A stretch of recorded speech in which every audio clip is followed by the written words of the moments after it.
Did you move to LA and get treated rather icily at your new high school? Did you get skeeted on day one, only to be taken in by a trio of witches needing a fourth just like you? Did you all get collectively high on your own power supply and nearly go careening over the edge into some really dark places, eventually pitting you against your sister witches? If so, you must have entered the Unkind Rewind, where we were dropped into the cauldron of the 1996 cult teen movie, The Craft.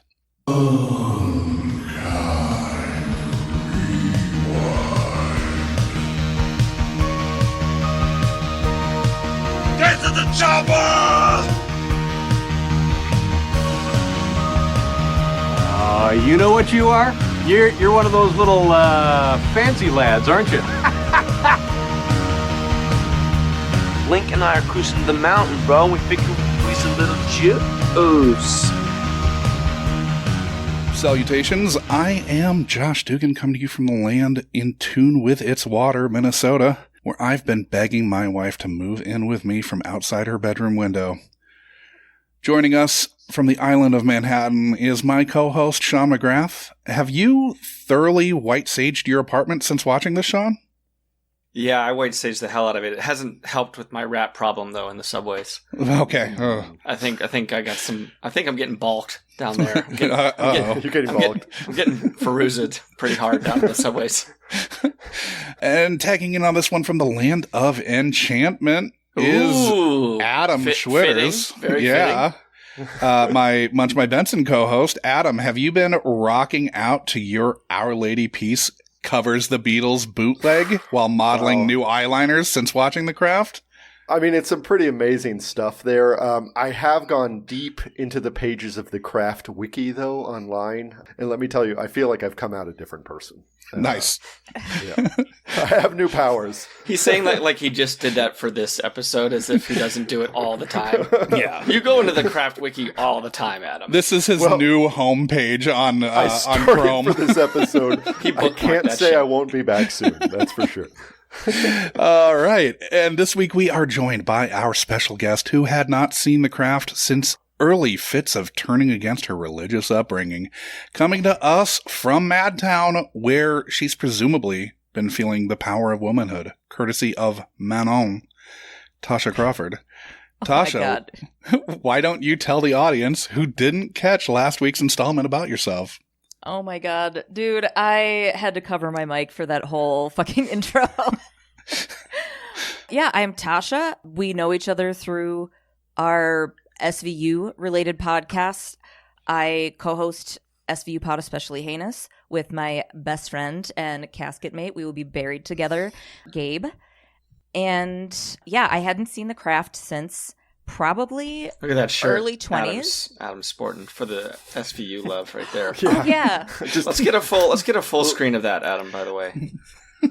Wow. Queen, icon, legend, Olivia. Speaking of get season 1 in there. Speaking of modern witch. Oh. She is Menon in today's world. Yeah. So this was a super fun thing to do, and I can't wait to hear your guys' take. Nice. Last week I said that I'd seen this a while ago. I've actually seen the much more recent sequel within the last year or so, but I didn't remember most of this movie when rewatching it, which was pretty wild. Sean, did you have a relationship with The Craft before this week? The relationship was to be well aware of it, like a popular girl at school that I didn't talk to. Like, I knew of The Craft, I just didn't have the balls to kind of approach her. Okay. So it took me a couple decades to kind of get back to her. Yeah, I'd never seen it. This is a virginal viewing for me this last week. Nice. Adam, had you dipped your toes in the Pacific with Sarah, Nancy, Bonnie, and Rochelle before? No, I was kind of in the same coven as Sean in that I was distinctly aware of not just it, but its like cultural impact. Like I knew the aesthetic, I knew the genre. I definitely saw the poster a million times, but I'd never seen it. And it definitely lived up to my expectations. Up? Is that the right word? But it lived to my expectations. Was it as above, so below your expectations? Oh my gosh. Okay. What's the pun count so far on this 5 minutes in on this thing? We're going pretty pun heavy so far. We'll try to ease the foot off the gas there. Yeah.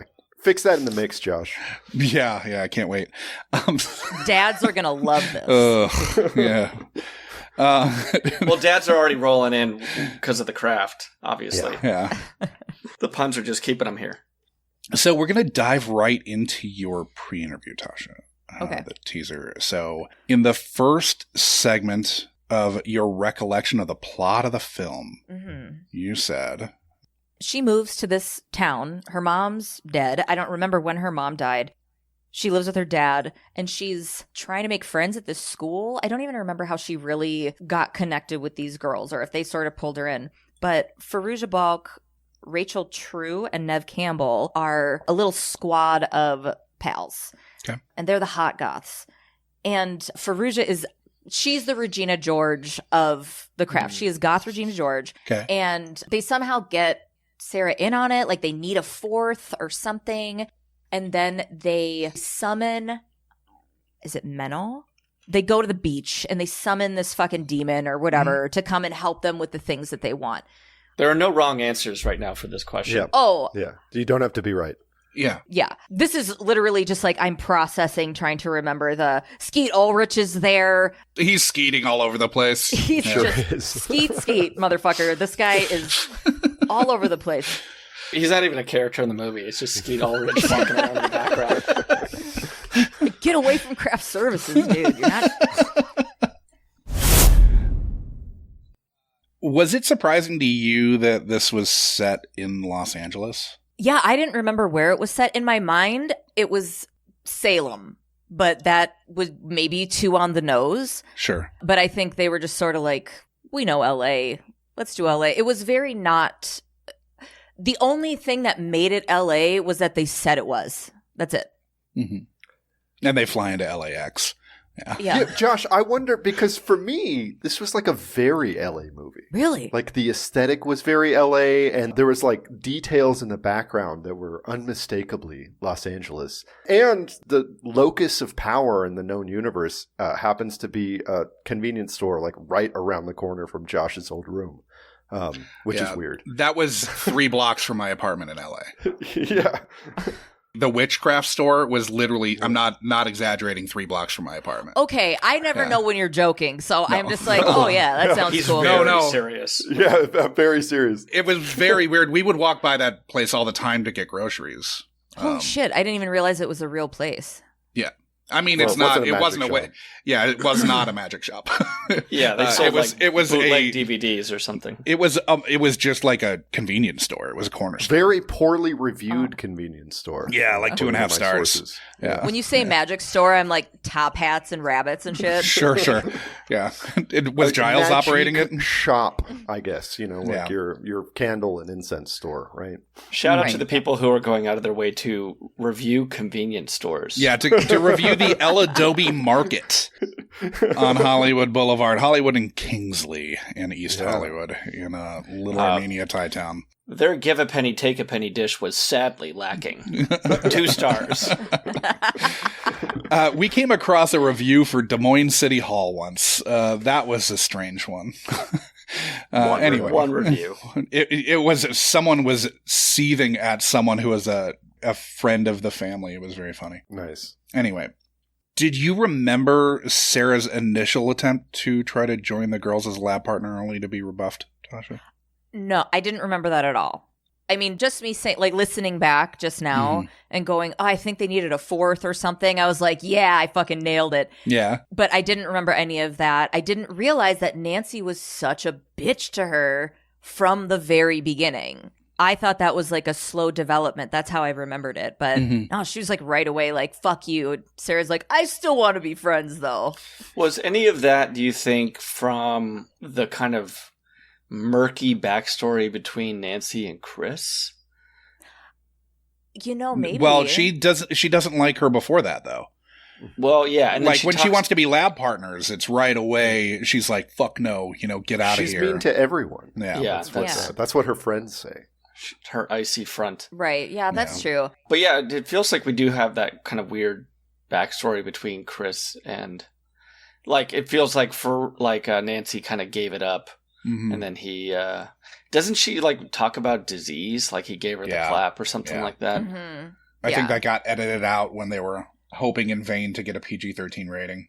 Did it not end up getting a PG-13? No, it got an R because it was dealing with the occult.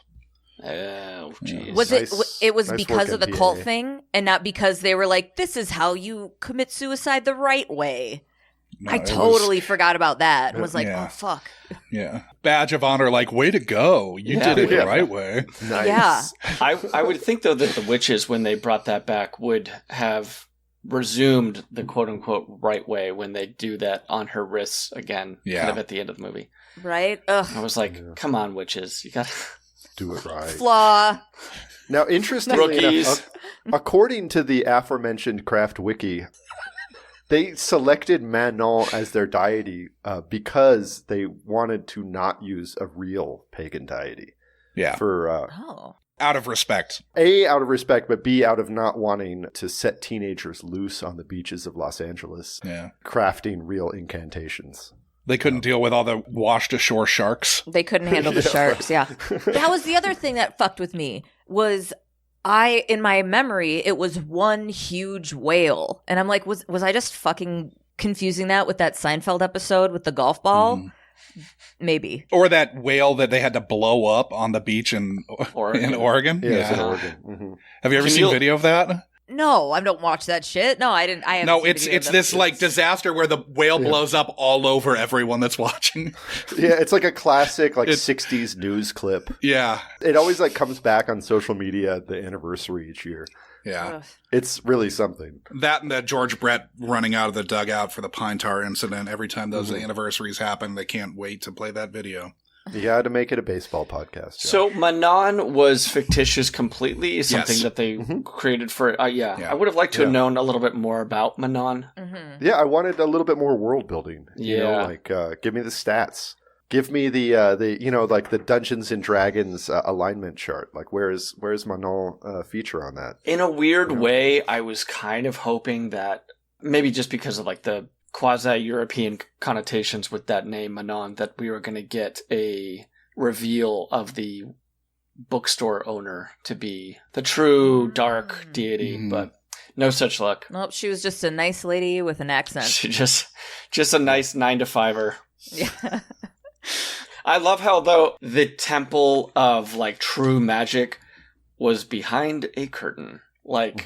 No door, no lock, just kind of like an idle chamois that you could easily part to go see the true power. Yeah, but doesn't it seem a little sacrilegious to basically fund your rent for this temple of true power by selling candles and massage oils and quartz crystals? They could have put at least one more customer for her as well to kind of keep the lights on, just to give a little bit of validity that she's not selling just to 4 teenage kids.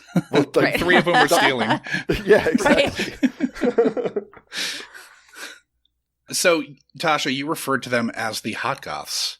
Mm-hmm. But in true 90s fashion, they weren't the hot goths early on.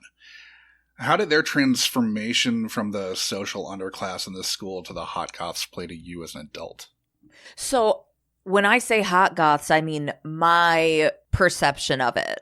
So it was obviously they gained this they climbed the social hierarchy ladder as the film went on, just because of their confidence and everything else, because they knew what they were fucking doing, But no, in my perception from the jump, I was just like, these are the hot goths. These are, even though I didn't remember that Rochelle and Bonnie were not as gothy in the beginning of the movie. Yeah. They were more Delia's catalog when Fallujah was Hot Topic, Yeah, I mean, she was wearing vinyl jackets even at the very beginning, so she was firmly within the aesthetic, but the other two, less so. She was full-blown goth from Jump Street. I will also say that Fallujah has that kind of vitamin D deficiency look, and that she's always had that. Yeah. Where the other two girls certainly, there's melanin in their skin. Like Fairuza is alabaster white through most of my memory of her film career, which really kind of leads credence to the whole like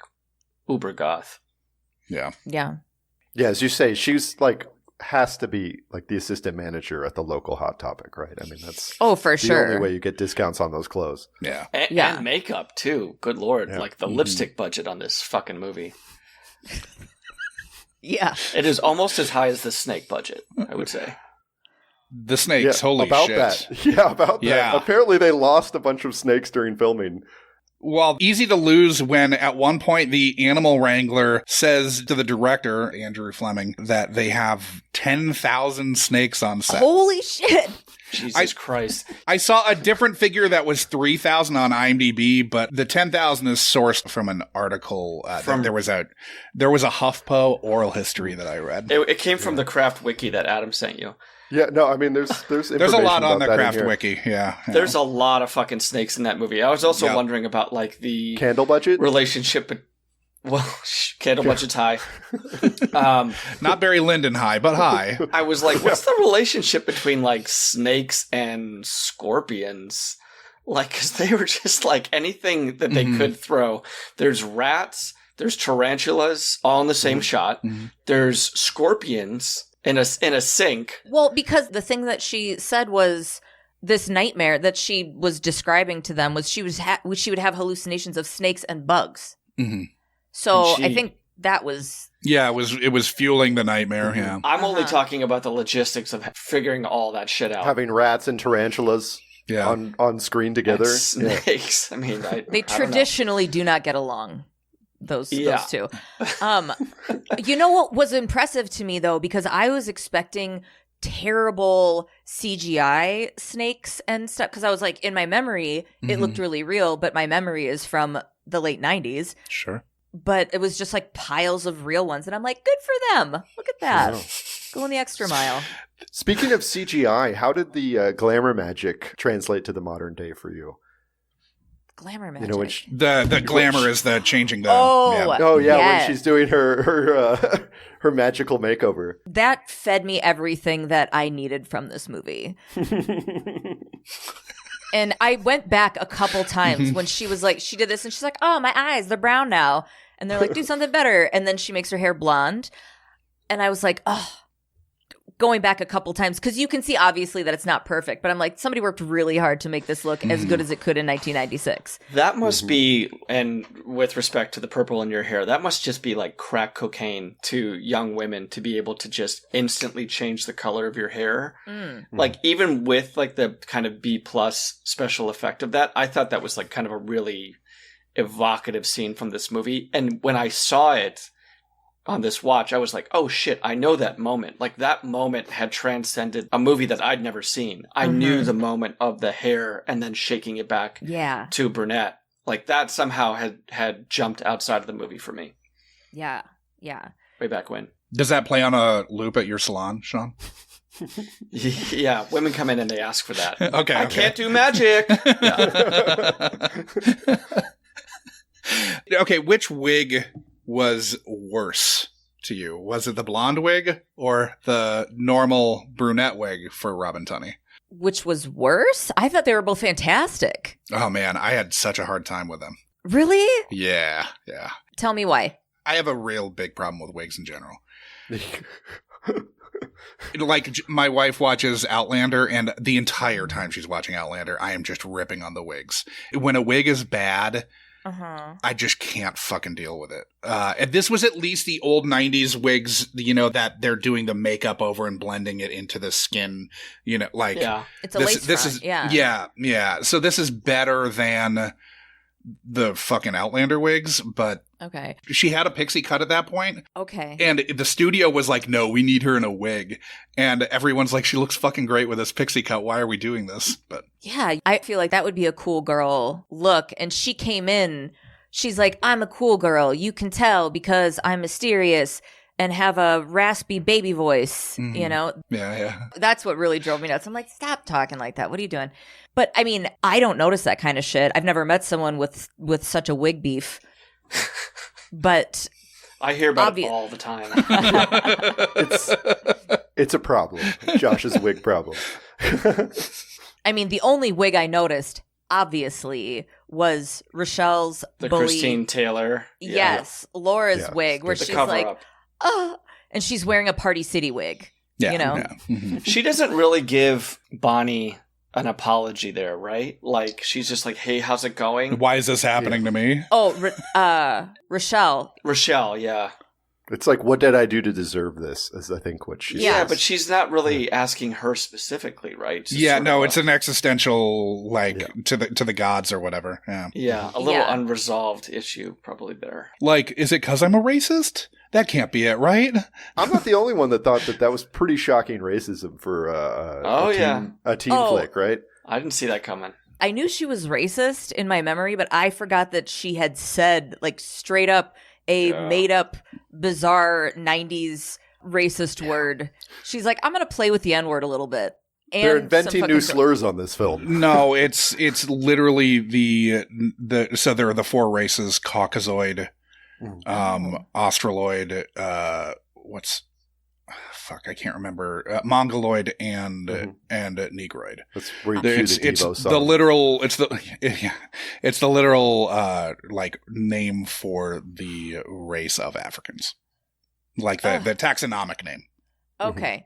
So that's what she was using. I thought it was like some 90s weird uh-huh. It's like you know. 1890s race science, not Yes, 90s teen slurs. I mean, she struck me as that, so that really fits. I'm surprised I didn't see it. It's also because the Domino's Noid was really big back then. yeah, So it was post-Noid, Sean, let's be Okay. accurate. he was still hanging around. We were still basking in the glow of the Noid.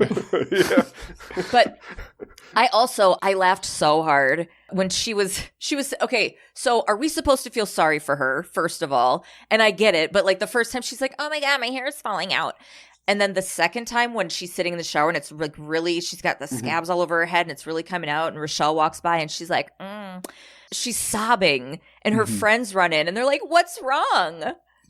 Her hair's falling out. She's got scabs over her head. And they're like, what's wrong? Laura, what's wrong? What the fuck do you mean, what's wrong? You just walked by. What's wrong? All of the hair on the fucking ground in the I locker. would say also if you are cursed and someone is making your hair fall out, have a little respect for locker room etiquette. A little fucking respect and clean that shit up, because seriously. You're clogging the drain, honey. It's clogging all of the drains. it was a trail of blonde locks Yes. leading to her shame shower. Her shame shower. She looked like that blonde dude from The Hills Have Eyes. Do you remember that? That guy? Yeah. Yeah. That or Golem, from Lord of the Rings. Yeah, You had yeah. that going There was on. some golem action. Yeah, that was interesting to me because I could feel that it was like, we're supposed to feel sorry for her. And I'm going, but remember 5 minutes ago when she was like straight up overtly 90s racist in this poor girl's face? Mm-hmm. I don't feel sorry for her. I think more cynically, maybe we're not supposed to actually feel sorry for them. Andrew Fleming, when he talked about high school, he talked about a pretty terrible high school experience, and he did the last pass on the script to make it the shooting script. So I got the sense that we're not supposed to look at these people sympathetically, necessarily. Okay. Like when Skeet gets skeeted out the window, we're not supposed to be sad, are we? Or are we? I don't know. We'll get into Skeet in a bit, it because did feel- there's a lot of Skeet talk that we have. So we'll hold off until after the next clip. It did feel a little weird, though, that we didn't get kind of closure on Skeet's buddies, Breckenmeyer and kind of poor man's Billy Zane.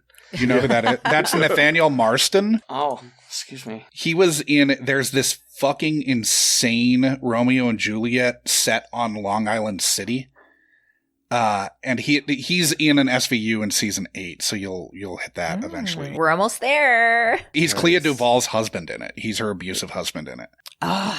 So he is Romeo to Angelina Jolie's Juliet in this Interesting. fucking batshit crazy Long Island City Romeo and Juliet, where their parents run rival fucking catering companies. Yeah, I believe that. That's old Long Island City, not new. It is the weirdest fucking movie, and Sounds Angelina awesome. Jolie is playing an Italian like Italy Italian with a really terrible accent that sounds more like it's Bulgarian than Italian. What is this movie called?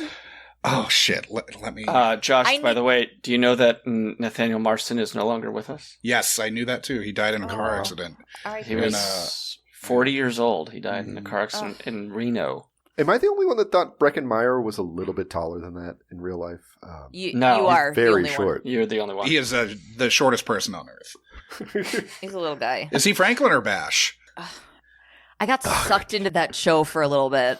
Love is all there is the name of the movie. Love is all there is. Because Josh, dude, your pitch just now for that was You sold me. You want need to watch it. Well, Adam and I have had it on our movie club list forever, Oh, nice. but we haven't done it yet. I believe it's very easy to find because it's free everywhere because no one gives a shit. Yeah. Pretty sure it's on YouTube. Romeo and Juliet, rival catering company families, and terrible Italian accents. I'm like, fucking sign me up. I'm here for it. And you're like, who is this alien woman who is speaking like this? And it's like our biggest star in Hollywood for like 5 years.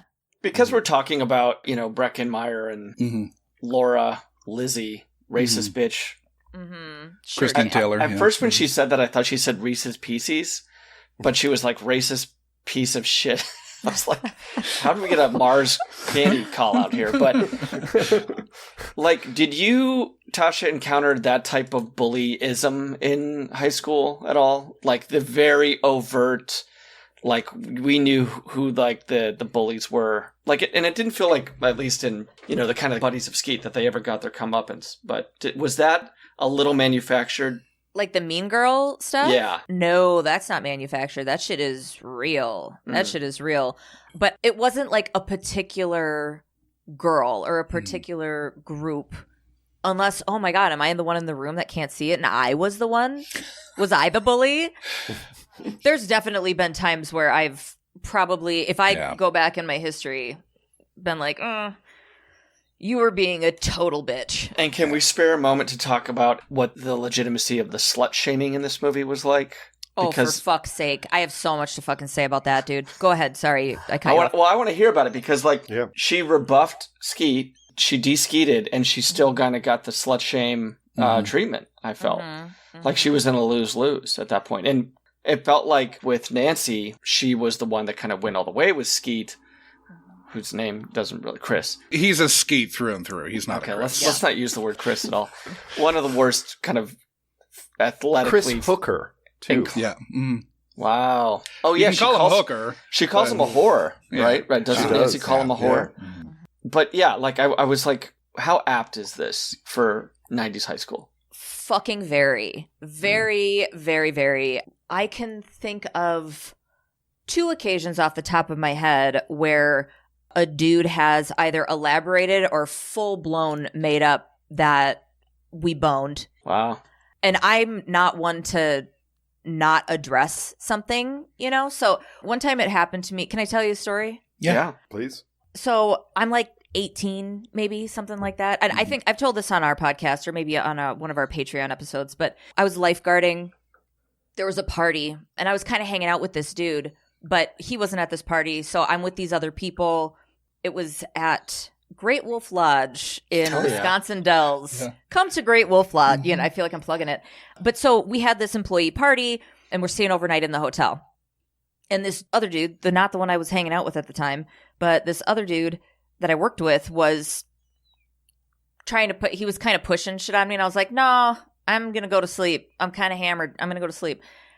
And he kept going, kept pushing until I was like, I got scared because I was in a situation that I didn't feel safe in. And the other people we were with, they were literally on a bed next to us and nobody fucking was like, hey, knock it off, dude. So I finally got him to stop, thankfully. And the next day I went into work and the dude I'd been hanging out with was like, what the fuck? Like, what are you doing? I thought we were something was sort of happening. I'm like, I have no idea what you're talking about. And I had found out that he had gone to work the next day and told everybody that we had slept together. Wow. And I confronted him in front of everyone. I was like, what the fuck, dude? This is not what happened. You were being a total creep and I didn't fucking touch you. I didn't do anything with you. And he screamed at me, calling me a slut, calling me a liar, and everybody believed it. Nobody believed me. Because why would they? You know? Why would they? Because you're a woman? Yeah. Because it's like, oh, you're embarrassed, or Right. you're trying to not have the dude you were hanging out with to not have him be mad at you or whatever. And I'm like, no, I'm saying I didn't do it because I didn't do it. And you're a fucking total creep, you know? In hindsight, I don't think this was a plug for Great Wolf Lodge. I also don't want to. I also don't want to. The act was not affiliated with the hotel in any way. It was a lovely place to work outside of.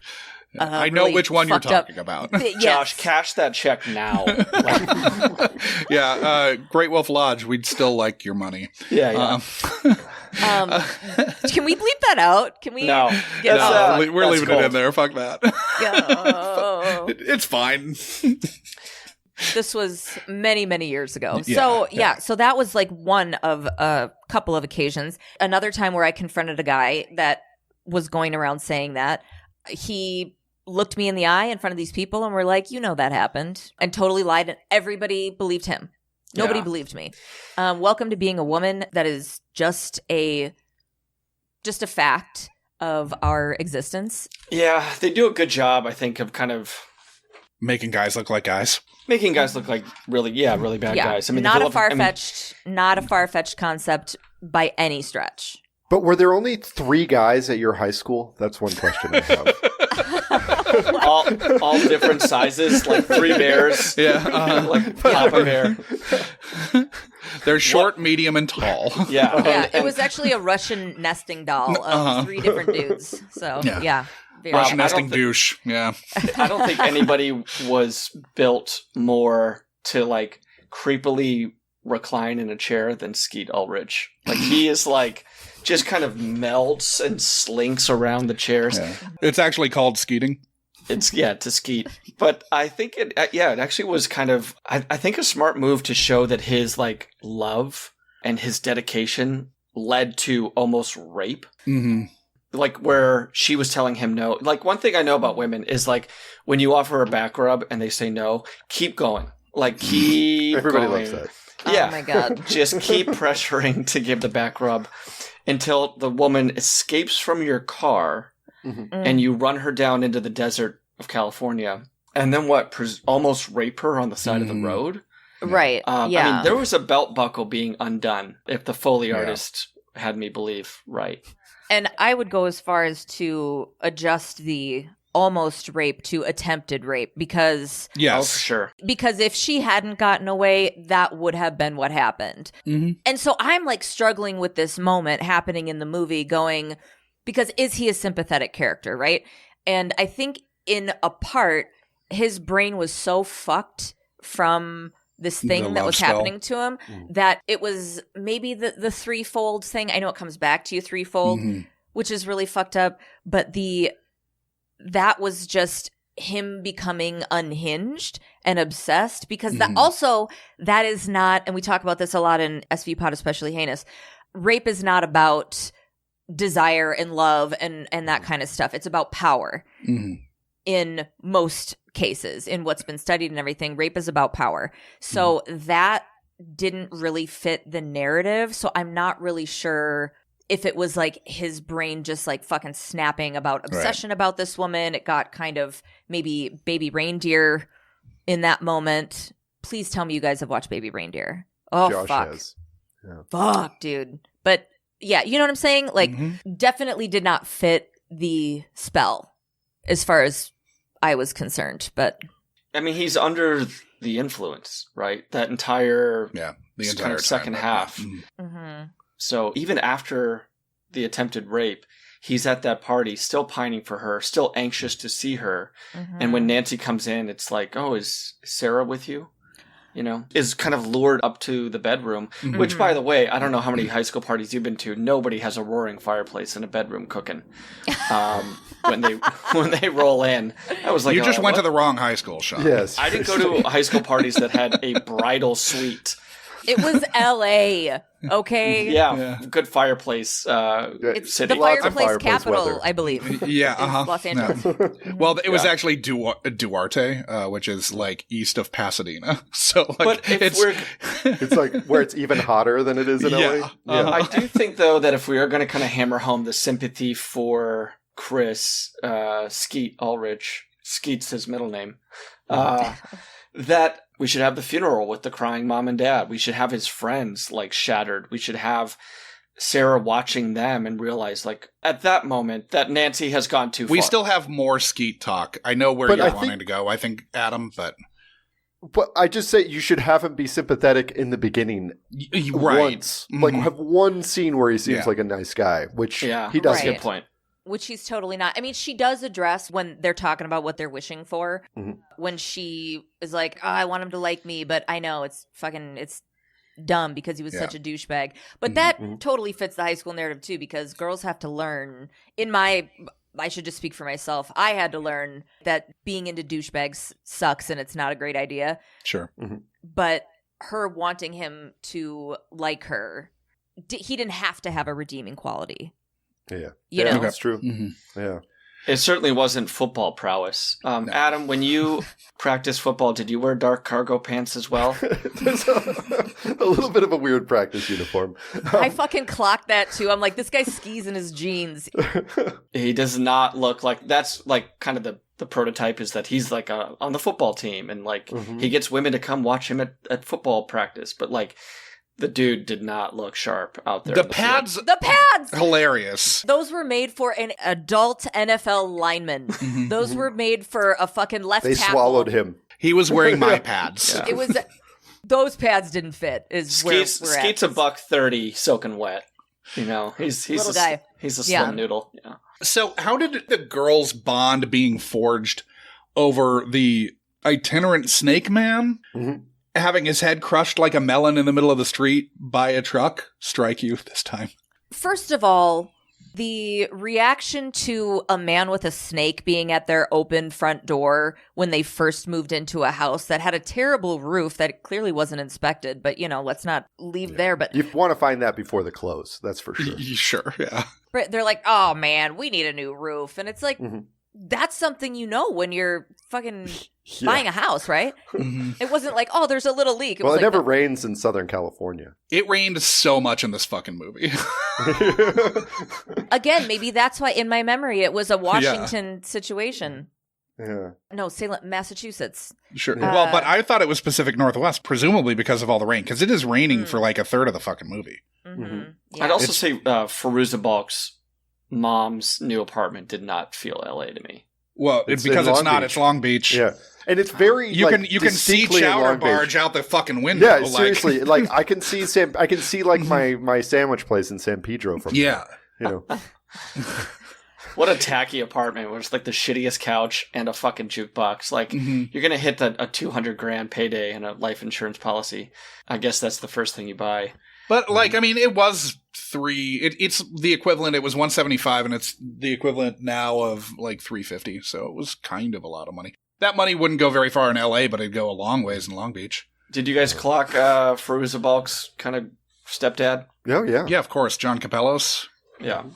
Tasha, did you see that he was the janitor from 16 Candles? No, janitor. No. He's the about to be Breakfast. brother-in-law in 16 Candles. He's the Breakfast janitor Club. in Breakfast Club. Oh, never. Mm-mm. Yeah, he was stanky in Forever Night. Also, he was not credited in this movie. He was He not? was not. Yeah, uncredited. Weird. You saw who the mom was, Adam, right? Oh yeah, the Helen Shaver, Yeah. legendary TV director of SVUs Oh, Yeah. holy shit. and star of Desert Hearts. Star of Desert Hearts. Desert The Hearts second is fucking amazing. SVU name in this movie. Yep. Mhm. Very LA. Okay, so where did you feel the girls became most connected? Was it the picnic? Was it the knife thing with the daggers? It was the head getting rolled under the. Well, that It was, I mean, yeah. she bailed pretty quickly after that. She couldn't handle the drama. But the moment that they got together after that and they were like did you, like, were you thinking about that happening? And they were all like, I was thinking about me too. And so it's like, oh, we're all connected. And there was a weird disconnect of Sarah being like, this is crazy. I can't do this, you guys. And then her hanging out and being like, yeah, let's do a blood oath, you know? Yeah. This is so much fun. We just saw a guy get run over by a truck. That was so fun, wasn't it? We're just a bunch of gal pals. Did you bring wine and cheese? Are we going to have a little picnic? Because if one of us has hepatitis, we're all going to have hepatitis. Because we're friends. Because we're all friends. Because that's what friends do. Share friends hepatitis. They had a lot of sleepovers, did they? Am I crazy in thinking that? Because it seemed like they were always just hanging out at each other's houses, watching Bewitched. I don't know that those were sleepovers. They were wearing pajamas. That's high school girls. That's high school friendship. That's another moment, too, that transcended not seeing the movie. That's something that escaped into the ether, was the light as a feather, stiff as a board scene. Mm-hmm. Yeah. Yeah. Big time. I have seen her levitate at some point in the milieu of cinema. And I thought that was like a cool scene, especially as they kind of did like this interesting pan, like this semicircle pan. Yeah, they did the Spike Lee. They did the Spike Lee circle. They dressed her around the hydraulic lift. And in the oral history that I read, she was complaining about, like, it made my hips like 3 times wider than they are because the pants had to go over this like much wider hydraulic lift. I did not notice Never the noticed. hips. I didn't notice the first time, but the second time I was like, oh, Jesus. Yeah, she's not wrong. Not flattering. And then fucking Bonnie's mom walks in like Amy Poehler in Mean Girls, where she's like, hey, girls, can I get you anything? A snack? Who kicks the door in and says, I have fresh towels? Like, what is... like, for your bedroom. Even if they're in the bathroom and the door's closed, kicking in the door, I mean, she had to have suspected some type of illicit activities going on. Well, I wish it was a kick open the door, like really, you know, like busting down the door like Stabler in SVU or something. Right. That would be awesome. Donkey kicks the door It wasn't open. a steel door, Josh. He wouldn't have kicked I know. He only kicks in steel doors. He's got to show he's really tough. So, about to throw to the second clip, you talked more about the plot and started to get into our quartet's wants. So I'm going to throw to that here. And so they all had different things that they wanted, right? Fairuza Balk was living in a trailer with her mom. Her mom's boyfriend or stepdad was abusive, I believe. So she wanted her living situation to be different. And Neve Campbell was covered in scars from some burn accident. So she was getting treatments and they were painful. And then True, that's her real last name, but I lost the thing. I don't remember what her thing was. And then Sarah, that's her character name, Robin, she comes and they're like, okay, we have a fourth because we need north, south, east, west. They do the thing. They say the summoning, whatever. And all of a sudden these things come true. Oh, I know what it was. She wanted that girl to stop bullying her. Christine Taylor's character. Yes, she didn't want to get picked on or whatever. And so they were like, whatever you do comes back tenfold. Whatever you wish on someone else or whatever it was. So Fairuza's mom like wins the lottery. Neve Campbell's scars just like peel away after one treatment and her skin is amazing. And she like comes to school just like fucking 1996 little baby doll top. She just went ape shit in the Delia's catalog, you know? And True was whatever happened with Christina Taylor.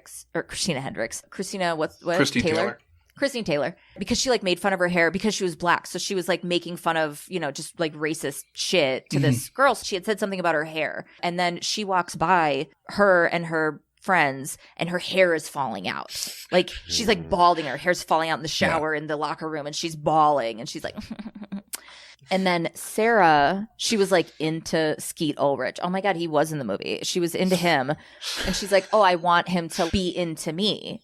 But he became obsessed with her and like really, really intensely obsessed with her. And like Fairuza killed her stepdad or something. Anyway, her power just got bigger and bigger, and she became the bad guy. I'm really excited to see this. So, Tasha, don't give me the full ending of The Craft quite yet. So you surmised that Nancy's desire was for her living situation to be different. You weren't that far off, but it was something a little more base, and that was just to be more powerful. Did this catch you off guard at all? Did it change the way you viewed Nancy? No. it was surprising to me because she did want her life to be different. I forgot the whole when they're like drinking the blood cranberry juice thing or whatever. They're like, she was like, I want all the power of Manon, and that I was like, oh yeah, duh. She was very like into the power part, and nobody really reacted. Nobody was like, we all kind of just wanted like, oh, what was it? Rochelle was like, oh, I just want people to be nice to me, and I want to care about other people, and I want them to be nice to me. And she's like, I want to fucking. She was literally fucking Jafar in Aladdin. And she's like, phenomenal cosmic power, I want to walk on water and gift the sharks. Feels weird that Manon had a he pronoun, right? Like, I thought that was strange. I fucking hated that. Why? Yep. Especially because it's a French female name. And it is, yeah. But I was like, this is this like teenage girl empowerment, death to the patriarchy, and still it's like his power flows through me. I can feel him Still inside based in of men. me. Yeah. That was a little, maybe a miss on their part. I will say at least Andrew Fleming isn't. I don't know too much about this guy. He's gay at least, so it wasn't. You would assume because it's a movie made in Hollywood in fucking 1996 that it'd be a hetero white male who Like it is now. basically like it is now. But especially in the 90s, it was so much harder for anyone who wasn't a cishet white dude to get a movie made, and so at least this was someone who wasn't who wasn't just. It wasn't a heteronormative filmmaker, basically. So. Sure, yeah. I mean, there's internalized misogyny. Yeah, for sure. Yeah. But there's internalized misogyny in all of us because of patriarchy, Yeah. But yeah, I forgot about how much it was like he, like the traditional God narrative, or, American God narrative, the Puritan God narrative. And I hated it. But 2024 me hated it. 1996 me didn't realize it. It's also oddly not nearly as... I mean, women get power in it, and the movie is centered around them, but it's not that feminist because these women end up, like, basically fighting against each other because power corrupts, I guess. But they end up fighting against each other, and then... Okay, one of them gets power, one gets institutionalized, the other two are almost Greg Abboted by that tree branch. It's true. And so, like, they're left without power, and they're kind of, like, oddly, when Rochelle and Bonnie come up at the end of the movie... They're pretty lame. They're catty and kind of bitchy to her. So, like, how is this, like, a movie that's, like, sort of pro-sisterhood? We do have the protagonist getting power, but, like, any friendship that she was able to forge over the course of the movie is irradiated. Well, except with the candle shop owner. Sure. They have a bond.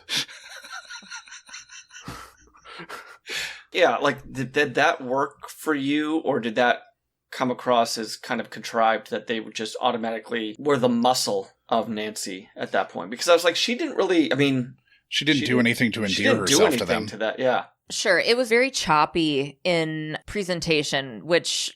Again, I'm not a filmmaker, so I'm sitting here like, this really wasn't cohesive with the character. But at the end... They do talk like that. At the end, when Bonnie and Rochelle go to Sarah's, and they're like, by the way, sorry about saying your dad was dead. He's not. Oh. And she's like, yeah, I know. Yeah, he's right there, idiots. Yeah. Right. Funny prank, though. Right? It's so hilarious. But they were like... still totally cunty, and it was like, no, those weren't your character traits at all, and you kind of got sucked into doing the mean girl thing with Nancy, which is a thing. Yeah. Following along with your friend group and whatever. And even when they were terrorizing her in her house, they were still kind of like, oh man, this, like, doing this kind of sucks. And then they're like, she probably doesn't even have powers. Total bitchy. That didn't make sense to me. And speaking of the, like, anti-feminist, whatever, I feel like, and maybe it's because we didn't get enough backstory on Bonnie and Rochelle, but Bonnie being told that she's a narcissist by Sarah, being like, oh, you used to be this person, before when you had all your scars, and now you're a fucking hoe bag narcissist. And it's like, first of all, let a girl feel good about herself for 5 minutes. You know, Yes, Sarah. she was able to have confidence for a minute. And you're giving her shit? Why? Because she's tits out at school? Fucking shut up. Because she wasn't in her place now, I guess. I don't know. Yeah. She's doing a "Oops, I Did It Again" music video in that Pre- outfit. before the that. turtleneck back on, please. Before that song came out, 2 years before. Yeah. And they didn't even give the context of like her hoeing, which, by the way, fucking let her have her hoe phase and feel her power from that. But she wasn't being shitty in any way. So shut up, Sarah. Yeah, she's kind of the least shitty one of the whole bunch in many ways. She is. I mean, it's like good for her. She felt so, I mean, the hair hanging in her face, the timid way she was talking, all of that. Yeah. And then she's got this confidence, and that's what you're mad about? That I don't like. Also, I feel like that moment too where they kind of realize like, oh, we look terrible in a reflection, like let's get the hell out of here, like in the home invasion scene at the end. It felt weird to not extend that further, so like in reality they were like that, which is why they leave, because the next scene or the next shot they're walking past Nancy and they're like, we're out of here because we saw reflections of ourselves. Like I would have liked to have kind of stayed in that moment a little bit more and given them, I mean, if they're going to break into Sarah's house and like levitate and like come at her, it felt like a really quick turnabout. And not just come at her, try to force her to kill herself. Yeah. Yeah. Yeah. Pretty hardcore. And then be like, no, like, peace, bye, Nancy. Like, I don't know. There was a abrupt change in that in that moment. So, yeah, I was seeing that, and I could see how it could have been extended to, you know, maybe like put them in their place and have them realize what they're doing even further, which is even more speaks to why the disconnect is there when they go back to see Sarah and they're like, our powers are gone and do you just want to like be friends? And then they're bitches after, you know, that didn't make sense to me, because the thing, seeing themselves in the mirror was really, I thought, until the end part, I thought was them going, oh, this is what could happen because of the comeback threefold thing. Right. So we better straighten our shit out. Yeah, it should be their come to Jesus moment, and then it's undermined by the last scene. Yeah, exactly. Yeah. Did it strike you as odd that Bonnie's consultation would have been happening in the hallway in a hospital? What? When she is meeting with her doctor about the gene therapy, the first time, she is like straight up, this consultation is happening in a hallway with people like just walking past them. Yeah, that seems like a HIPAA violation. Yeah. So when they edited the film, they cut out any time spent with Rochelle's parents. And then the studio decided that they only needed to send Balk, Campbell, and Tunney to press events. The girls did successfully lobby to get Rachel True invited to a press junket, but True was nowhere to be seen at the MTV Movie Awards. So it seems like there might be a reason it was a little harder to remember the plot as it pertained to Was Rochelle. Christine Taylor's character running the marketing of this movie? It seems like yeah, it. right. You did come back to and remember the racism angle, though. Yeah. How did all of this sit with you in 2024? I mean, I did not feel sorry for her bully at any point. Whereas in the 90s, I think I did. I think I was like, oh, she realizes it's gone too far. And it's like, well, I don't know. I don't think so. Only because she had to pay a personal price and not, Right. And I don't know. I don't know how much I feel comfortable speaking to it, because I obviously don't have the Black experience. It feels almost cheap to just do the race angle in the part of the writer, you know? But it's also... Well, I do think that some of that is studio notes. I just don't want to ascribe that to the writer, because there were scenes written with her parents. They were shot, and then, I mean, if the studio's not sending her out on the press tour, that's telling me that the studio is also saying, oh, cut the Black girl out of the movie. That's what, I mean, I'm learning all of this in real time right now, talking to you. And so it's like, we're going to use the race angle in the movie, but then I mean, I even And they wrote actually down to talk- rewrote it for her specifically. They rewrote the entire Rochelle part once they cast Rachel True. They rewrote it and gave the race thing to have it like actually be saying something more like specific to her character. So I was like, okay, so they barely change her real name. They're like, you're Rochelle. Are you cool with that, Rachel? Yeah. So there's that. And then as I'm watching, I'm going, I need more backstory for Rochelle because we meet everybody else's parents. Yeah. I didn't realize they had filmed shit and then cut it out. Yeah, this was a big issue for her in that HuffPo oral history. Like she felt like, okay, well, at least I'm a black character, and the character is like going through black experiences. So like she didn't really feel like she had any agency insofar as like, you know, trying to advocate for herself at all. Yeah, that feels very overt. Like just her being left out of that entirely. But in watching and seeing the four, she was probably my favorite character of the four main girls. Because Neve Campbell, Bonnie, her thing wasn't against anyone. It was just like, I want this for myself. But everybody else having something against someone outside of themselves, hers seemed the most justified. Or justified, period. You know? Sure. Where it's like, I want this person to stop fucking being a huge asshole. Yeah. not only bullying me, but yeah, just like this the racism point. I guess that is a good angle for her character, but yeah, it feels now knowing that they cut her out of so much feels kind of gross. It feels icky. It feels usy. You know what I mean? Yeah. Yeah. Now, I have another, maybe slightly more niche problem with her character arc. And I assume I'm the only person on this panel that was like on a diving team. And I can tell you, that is the biggest diving team in the United States. There's no diving team with 40 fucking people on it from a high school. They're like 8. There's like maybe. 3. Yeah, you know. How was her dive? I know it was a stunt person doing that, but The backflop or the no, when she did when she's got it all figured out. 2.5, right? Yeah, it was like a 2. It was like a 2.5. Yeah, it was a good one. And I wonder, did the magical powers make her land that dive so well, or was it she just that good? the lack of racism? I mean, was that? Because I think it was a lack of racism, Adam.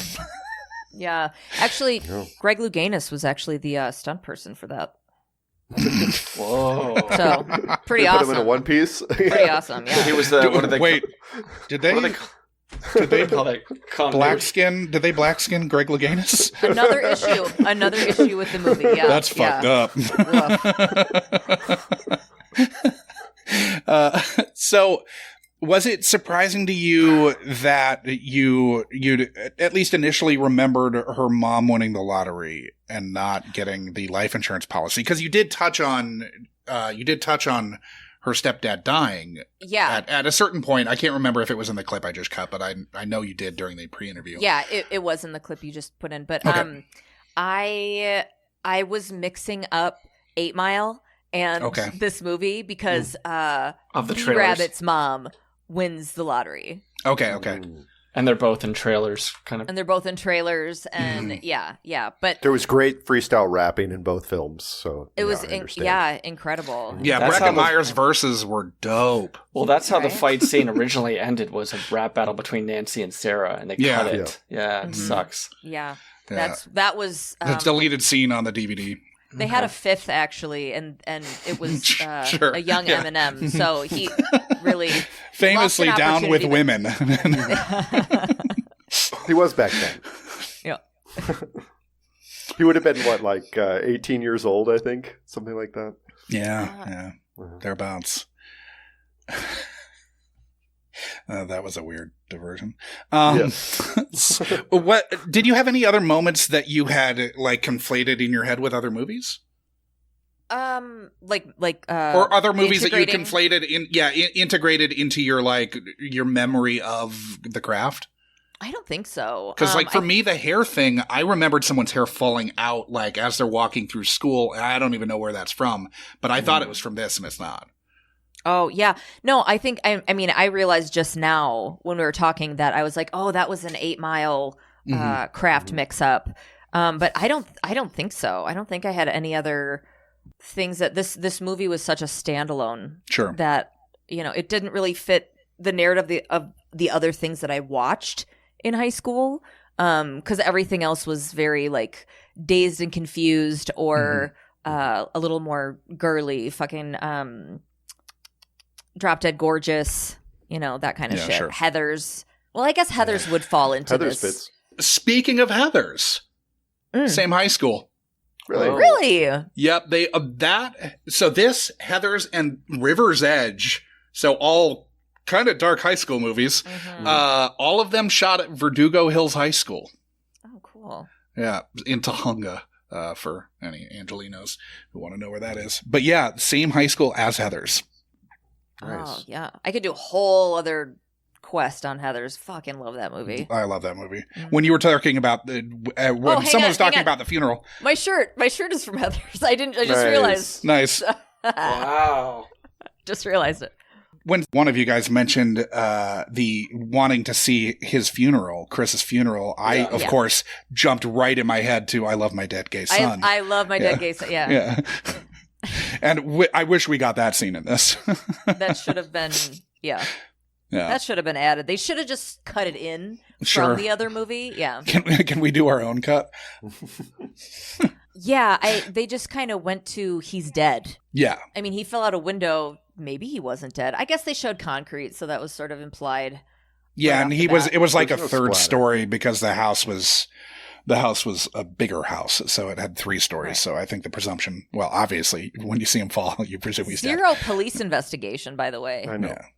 And at least give us like a splatter or something. You show something like you got an R rating, like put some gore in there. Well, they right? didn't think they were going to get the R rating. Like they didn't cut. They were basically told there's no way you're getting a PG-13 because you're having teenagers deal with like dark magic or whatever. Again, not telling them what the right way to commit suicide is by cutting your wrist. That's not the problem. But you have 2 people at a high school party in the bedroom of which he fell, and it's kind of just like pat on the hand. He was it'll drinking be beer okay. out of a quart container from a deli. Yeah. I mean, I saw that. It was like he just cleaned out the potato salad. yeah. My note is actually, I wonder if his beer tasted like potato salad. That was a Wisconsin leftovers container. Is what his grandma had sent mashed potatoes home with him from Thanksgiving. Right. Okay. Yeah. If they cut that scene, that would have helped. Know where that cup came from. We don't get any of his like home life at all. It's a real bummer. Whose house was that, by the way? I don't think we're the ever. One of the mega- friends. I think it was one of his friends. The mega house party, like that thing that never really translated in my high school experience. Was the mega parents not home house party blowout with like full 175s of Jack Daniels being bandied about? Yeah. I mean, no, that didn't really happen. I'd been to a couple that maybe were in that wheelhouse, you know, somebody shows up at 1 a.m. and I remember one where a guy drove a truck on the lawn and was doing like donuts on the lawn of this guy's place, and there was Legend. like somebody Real squirted dick move. mustard all over in the house, and there was like a rumor that these 2 people got. So it was that kind of situation, but it wasn't like this is what a high school party is. It was similar, but it was way more chill until those few events. You know what I mean? But it was never like, this is like a movie high school party. Yeah. Oh, for sure. When You didn't have people everybody levitating at your parties? Oh yeah, no, that was totally par for the course. Yeah. Yeah. So how did Skeet read to young Tasha, and conversely, how did he read to present day Tasha? All right, there's a lot of shame in what I'm about to say, but oh man. That's fine.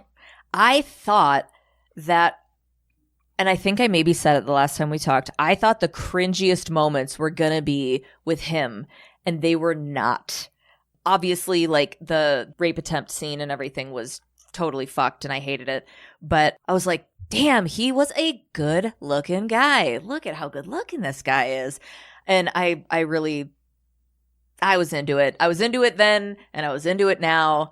Hopefully he was He was probably like 22 at the time. Who knows? Most of them were. They never had kids playing high schoolers. Did that strike you as odd that they didn't have kids playing high school? I mean, it was the youngest one was 21. Mm-hmm. So it was Fairuza Balk was 21, and then Nev Campbell and Robin Tunney are both 22, and then Rachel True's 20-fucking-9. Oh Yeah. my Oh god. my god, really? Yeah. No, it was giving Steve Buscemi coming in with a skateboard. Hey, fellow kids. Sure. I mean, hats off to her agent for submitting her on this, being like, no, she can pull it off. She totally did though too. She looks great. Yeah, you she know, does look good. she is. Well, she actually had to fight for her representation. She switched management and basically wouldn't sign on with a manager unless the manager would put her in to read for this movie. Holy wow. smokes. Yeah, so she actually had to affect the change that she wanted to get in this movie. But she was like the first one cast, so. Nice. I knew there was some agency dirt somewhere on that. It just, a 29-year-old reading for a high school movie, it's like, there's something going on. Mm. I feel like it was fairly common back in those days. I mean, now Sure, nowadays, I think we 90210, look at it- 90210, Yeah. Right. everyone is like 30. Yeah. Now, you did offer that you didn't look like Nev Campbell at a point later in your pre-interview, implying that you couldn't have pulled the walk off, No. when they're walking four abreast, that you said specifically you didn't look like Nev Campbell then. No, I looked like Max from a Goofy movie. That was my energy I was carrying around. But does the sort of Both Max and Sarah with dead moms, I should point out.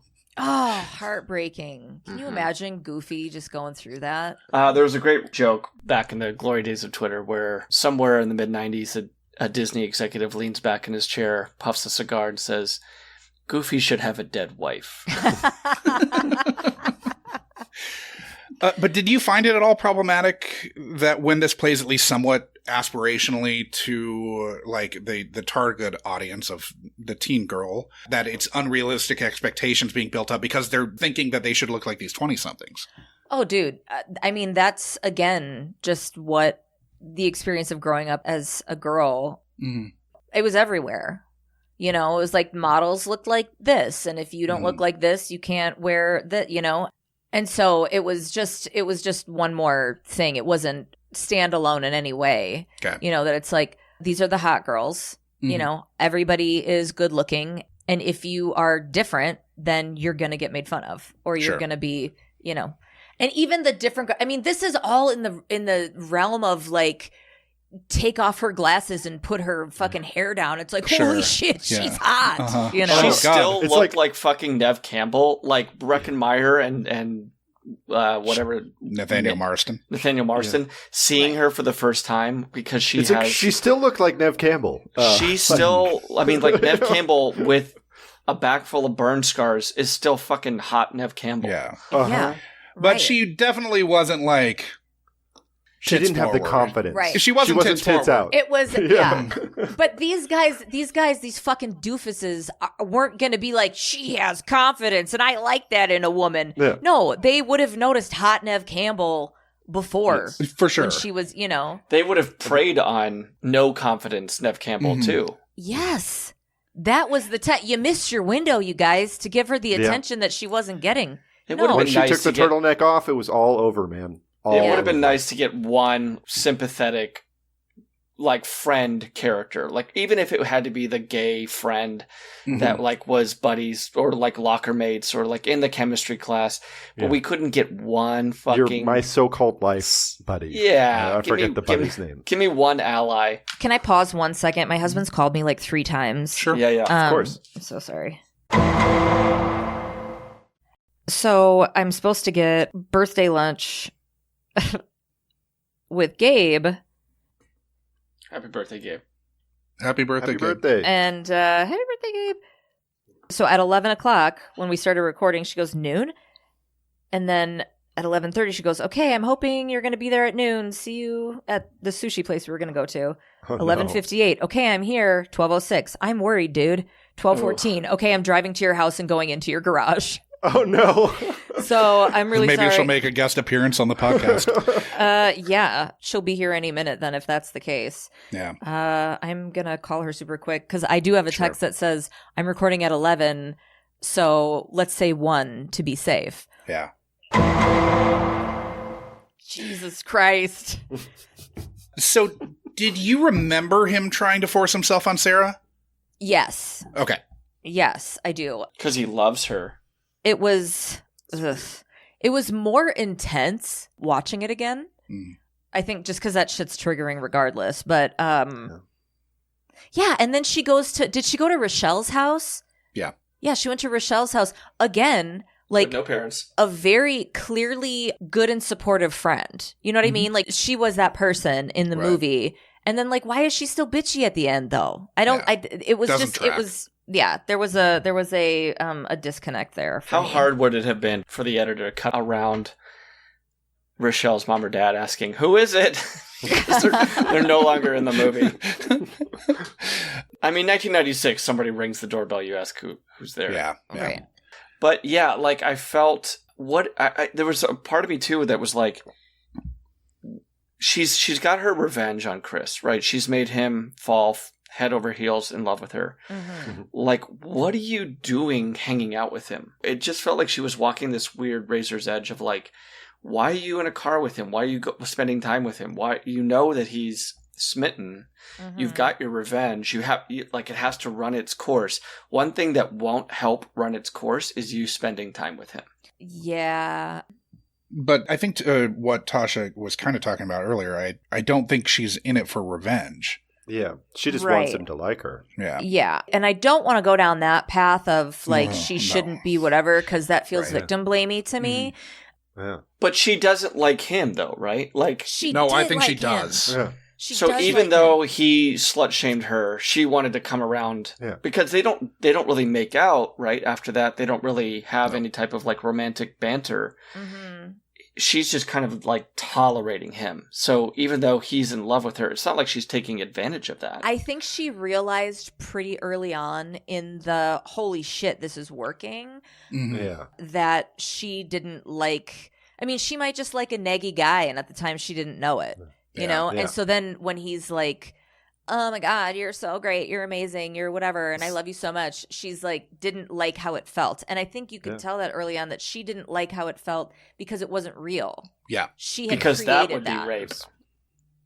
I mean, couldn't that Yeah. be construed? Yeah. I mean, it definitely is, because I mean, we get a attempted rape, eye for an eye type thing with then Nancy glamoring into becoming Sarah. Which, holy shit. I can't wait to get into the sexual assault politics of Love Potion number 9 when we get to that movie.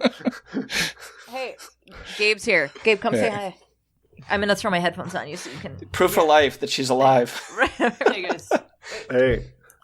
Talk for Sorry a second to- because I have sorry to. to- Tasha's Right. alive. Tasha's here. alive. Tasha's I was- okay. I overreacted a little bit, maybe. No, but happy birthday, Yeah. happy Hey, birthday. thanks. Thanks, Yeah. dude. Hi, I'm Sean. Hey, Sean. Hey, Adam. Adam's the other Munch My Benson host. He show the shirt. look at all those Bensons on Adam. What? Adam's Oh. shirt. Oh, shit. That's awesome. Yeah. That's gorgeous. We're just talking the craft. Yeah. I was sitting in this fucking parking lot. And it was like 6 minutes, and I'm like, I'm always early for everything, and she's always a little bit late. And I was like, this isn't like her. And then This is very this, and given all the SVU that you've watched too, also leads a lot of Oh my god, yeah. credence to that she's gone. I was like, she's dead. She's on the floor. Her husband's like, I get a hold of her husband. He's freaked out. Well, now he is. Oh, he's pretending to be freaked out, if you know what I mean. Right. Oh shit. Yes. Yeah. It's always the husband. It's always the husband. Only it's not on SVU. Yeah, that's more Lifetime Movie Network. Yeah. It's always the husband. Bye, guys. Thanks. Bye. Bye. Sorry. All right. Okay, so when Sarah said to her dad, I liked him, I think he was a good guy underneath it all, what was your reaction to that? Boo. Wrong. High school opinion. You're gonna learn a lot of shit growing up, honey. No. I was like, oh, what the fuck? What's wrong with your head? This guy Yeah. fucking sucked from the jump. He sucks. He's an insecure little fuck. Just a very real look into some dudes in high school and early 20s. You talked about two of them. Yeah. And you know what you didn't say immediately thereafter? I think they're kind of good dudes. Yeah. That just did not ring true to me at all. Right. But whatever. Right. Now, Sean opined that it felt like there was kind of a gender divide with regards to who saw The Craft in 1996. It was quite popular. It opened at number 1. It amassed 24.8 million domestically, which was 73rd for the calendar year, though Scream and English Patient both passed it with 97 grosses added on. It made a purported 55.6 million worldwide, but that's per Wikipedia, and there's no source for that. So I don't know where they're getting that number. But the budget was only 15 mil, so it was a hit. Mm-hmm. And this all in spite of that bullshit puritanical MPAA R rating. This was also said to be a big hit on the video rental market, and I did check. I found a Billboard list of the top 10 rentals of the week, like a month after the rental release of this, and it was more than a month later. It was top 10, so I think it did make money. Now, as far as your very Christian parents were concerned, was it easy to rent whatever you wanted, or were your less morally upright movies something that had to be taken in fully outside of the home? That wouldn't have been something that I could have rented with my parents, but by the time it was out and I'm, 16 or whatever, we're out doing whatever we want, know? So we're renting it. We're having sleepovers with friends because contrary to what, I don't remember who said it earlier about it feels like, I feel like there's a lot of sleepovers. There were a lot of sleepovers. Us gals, oh man. I never was alone on a weekend night. You were Not always watching Bewitched, though. What? You weren't watching Bewitched. Bewitched? They watched Bewitched at one of the sleepovers. Yeah.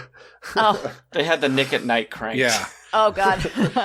But Yeah, so it would not have flown. It wouldn't have been like, hey, family, get together, we're watching a movie. No, that was like, hey, it's around Easter time and the 10 Commandments with Charlton Heston is going to be on. Settle in, everybody. That's the... If I was Nancy, though, I would want to be sleeping over at my friend's house every night. Yeah. Jesus. Her backstory was very sad. And so looking at it from I've had a lot of therapy perspective, I'm like, yeah, that tracks for her. And it kind of it overtook her. So I did feel sympathy toward her character. I really, really didn't love the psych ward whole angle at the end, but it was a common narrative on mental health. Sure. Back then, which was she was hysterical, right? Yeah. I mean, isn't that the only diagnosis for a woman? Yeah. Mm-hmm. Yeah. So were there any moments while watching The Craft this time around where you looked down and wistfully expected or wished to see the bygone stick and poke corn tattoo that you had the last time you saw it? Fuck you. Oh my God. That fucking, Do you have any pictures of it? Oh yeah. I mean, somewhere. There's one that you can kind of see it when I'm with a girlfriend at a bar, and I must have been 22 or something, and we were hugging, and I had my sleeve pushed up, and you can see it. I'm sure there's ones my mom has from when I was younger or whatever, but that's the only one that sticks in my mind that I'm like, this is proof that existed. Because I didn't document it. So you said you did that when you were like 12 or 13? Yeah, it was the summer before I turned 13, yeah. Okay. What did your parents have to say about that? So they didn't know for a little while because I wore a Band-Aid over it. And my mom it's taking a while to heal, Tasha. My mom was finally like, what is that Band-Aid about? And I was like an artsy kid. So I was like, oh, it's just a thing I'm trying to start. Just like a Band-Aid. Because I would go to school.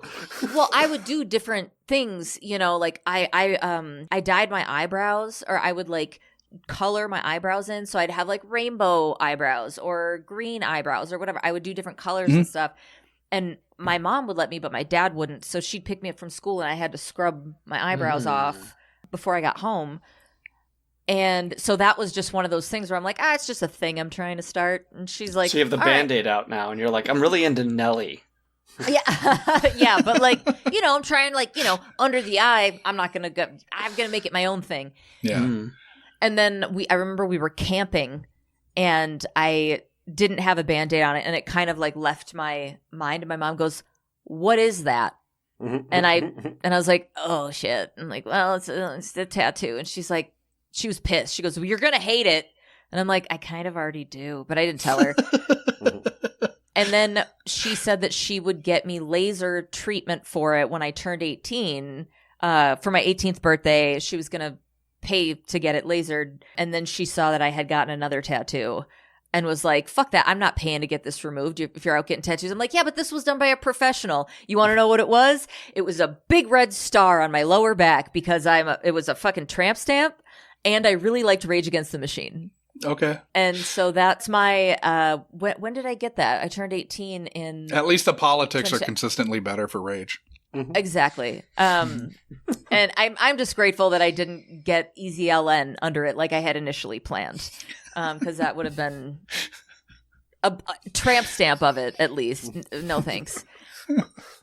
But yeah, so she's like, "I'm not going to pay to get it removed." So I had it removed a few years later. Okay, so I'm going to throw to the next clip here in a second. Sean asked you...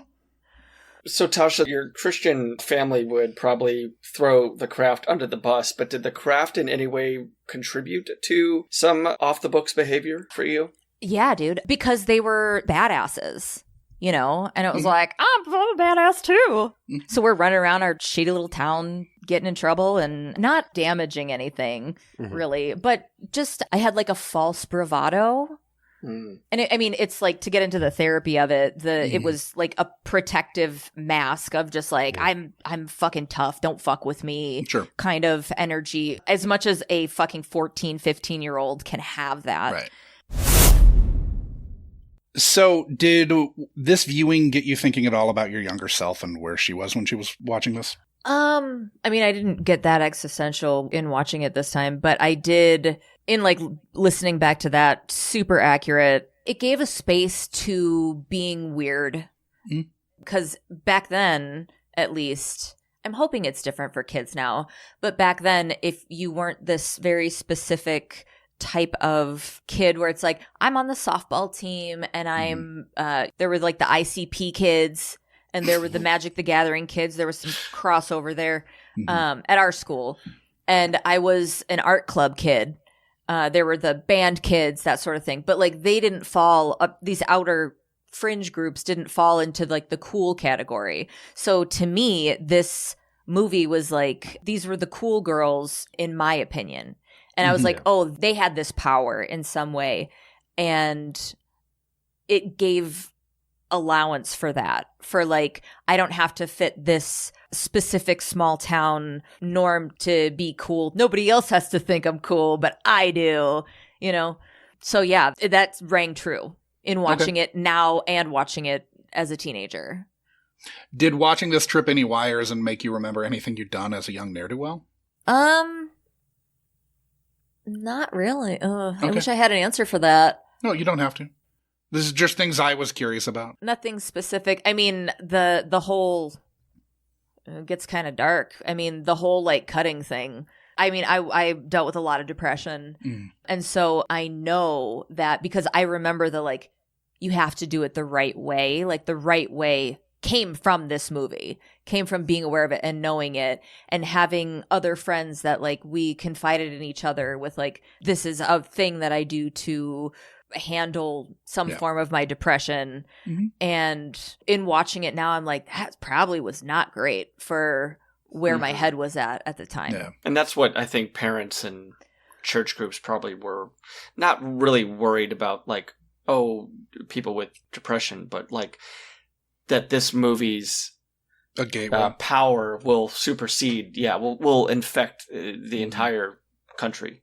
I don't know where I heard this, presumably a movie, but I've always heard with the slitting the wrist things, it's down the road, not across the street. Does anybody harken back to what the hell that's from? Okay. I do not remember that. Yeah, that was not my thing, but I can't remember where that's from, but I did not know the right way, quote unquote, from The Craft, because the images that I remember from this movie are usually based on the trailer. Yeah. I think. Sean remembered the image of them walking four abreast empowered, the, Definitely the remember poster that. shot. Oh, yeah. Yeah. Now, that's a shot that Fleming actually did to get the studio to finally understand what they were going for, and that's what got the movie greenlit. Maybe this is a Mandela effect. Maybe this is something in just the trailer. But did they actually do a four abreast down the hall? Or am I think it's conflating only that in the with trailer, Okay, or 'cause maybe there's it's just definitely a a 2 and poster. 2, right? Yeah, there's two and two I think down so. the like where everyone's eating, but I don't think they In did the it down quad. the hallway. Yeah. Mhm. Tasha, do you remember them being four abreast, walking down the hall, kind of clearing? I'm trying. I don't. Look at that. I don't. When Sarah... It could also be, there had to have been a music video of like one of the songs on the soundtrack. The music in that. Oh man, that was. We should talk. Thanks. We'll get about to the that in a music. later segment. Yeah. Okay, good. But yeah, I feel like that was a lot of, slow-mo walking. It does feel weird, though, that they didn't have They didn't Rochelle have that, no. touch Christine Taylor's hair, that it was Sarah that did it. When she's like, oh, I thought I saw a bug. That would have been kind of a nice tie-in to actually throw that to Rochelle. Mhm. Did you still most associate with our protagonist in this time? No. Okay. Was it the French teacher that you found? Yeah. Pretty yeah. high-level French teacher for that class, I felt. Very high-level French in high school. I mean, I guess Catholic high school, they're probably going to be a little bit more educated. Yeah. Maybe. Not necessarily. Not necessarily. I more associated with Breckenmeyer. That was kind of. Yeah. the short, kind of annoying. Yeah. Did it?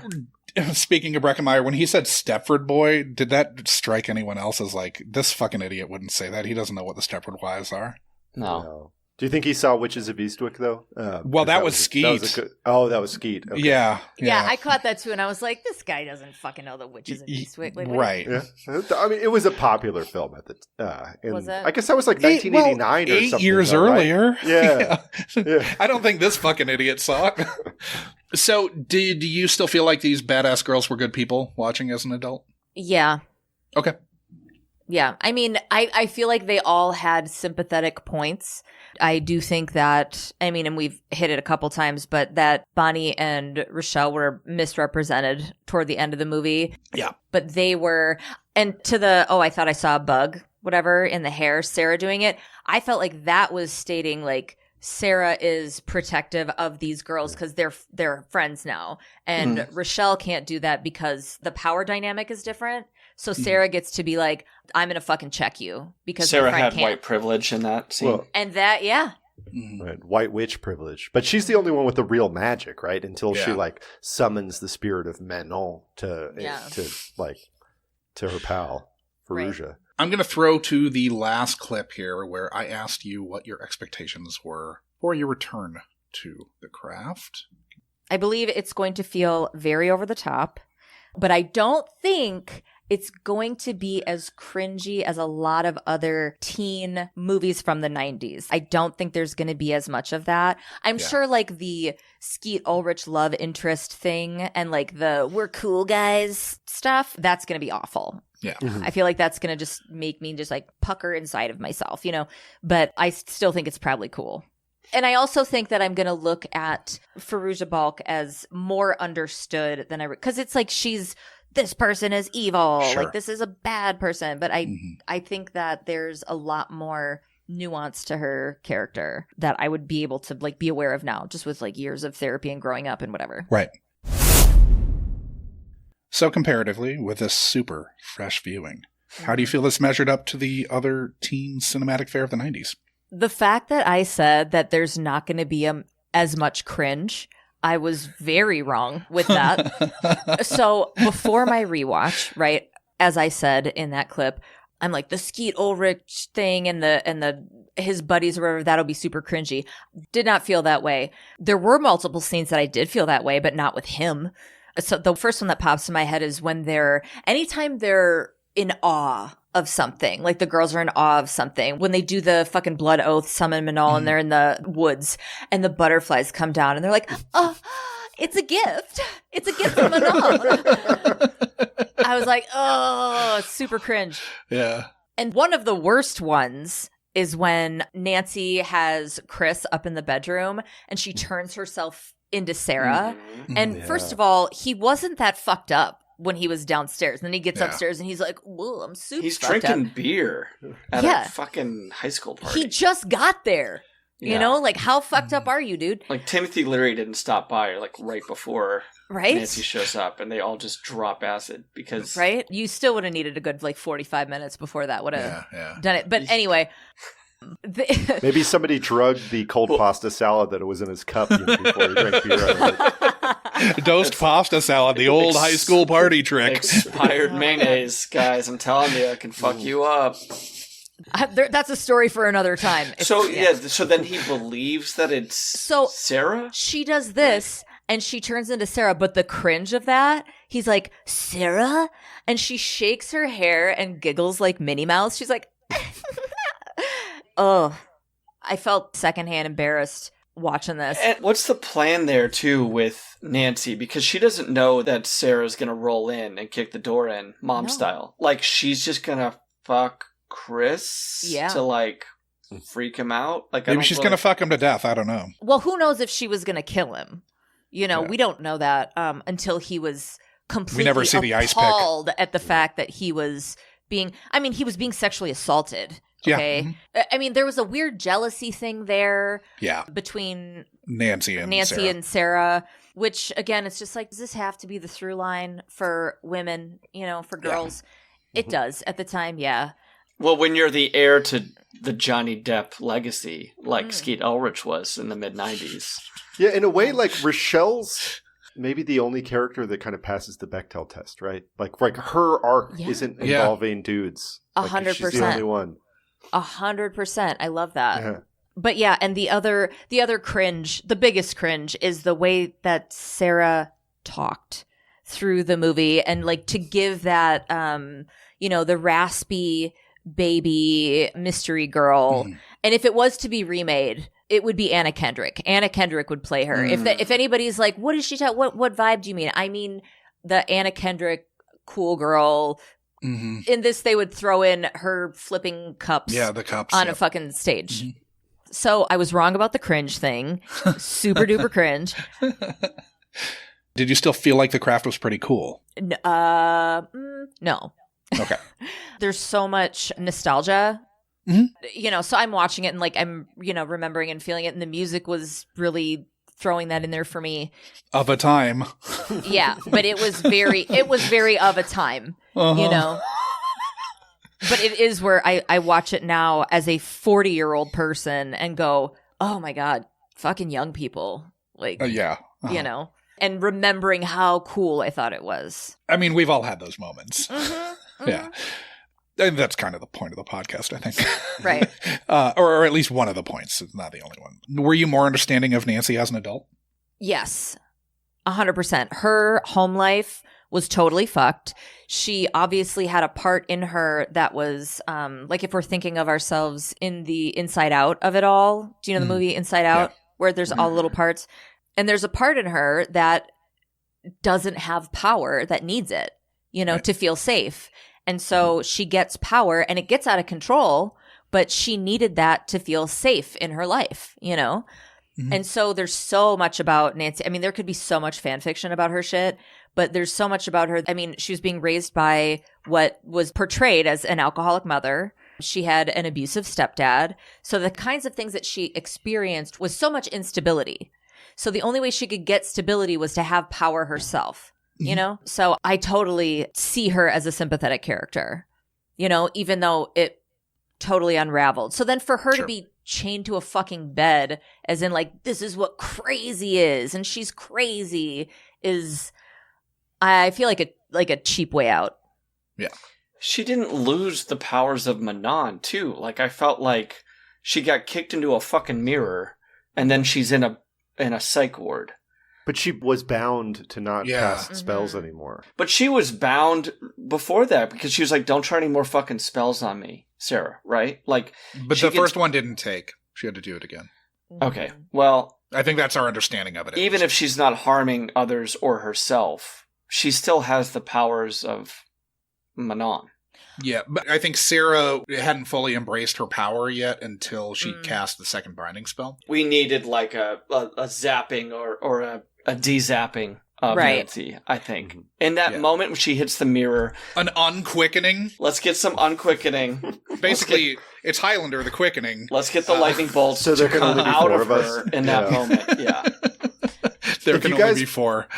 We're wondering, there is an extensive catalog of craft fan fiction out there. I bet.